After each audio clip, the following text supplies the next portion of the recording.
1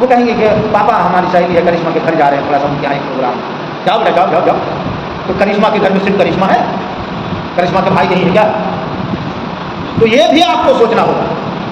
تو یہ تمام چیزیں سوچیے، وچار کیجیے. محلے میں جو ذمہ دار لوگ ہیں آپس میں رائے مشورہ کیجیے کہ بھائی ہمارا محلہ اس طرح کی چیزوں سے محفوظ رہے، کون سا کام ہم کریں. یہ تدبیر تو کرنا پڑے گا، ورنہ یہ دھیرے دھیرے دھیرے بہت بڑھ رہا ہے. اور ان کی ٹارگیٹ یہ نہیں ہے کہ 2 لاکھ ہوا 2022 میں، یہ تو 10 لاکھ ٹارگیٹ رکھا ہے کہ ہر سال 10 لاکھ مسلم عورتوں کو ہم ہندو کے ساتھ شادی کرائیں گے. اور پھر 10 لاکھ جب ہوگا تو 20 لاکھ ہوگا، اور پھر اس وقت کوئی بچی بیٹی نہیں بچے گی. اللہ رب العالمین سے دعا ہے کہ پروردگار عالم ہمیں اور آپ کو نیک اعمال کرنے کی توفیق عطا فرمائے، اور دشمنوں کے سازشوں سے ہوشیار رہنے اور بچنے کی قوت اور توفیق عطا فرمائے. جب تک زندہ رکھے ایمان کے ساتھ زندہ رکھے، اور خاتمہ ہو ایمان کے ساتھ. اقول قولی ھذا واستغفر اللہ لی ولکم ولسائر المسلمین فاستغفروہ انہ هو الغفور الرحیم. السلام علیکم ورحمۃ اللہ وبرکاتہ.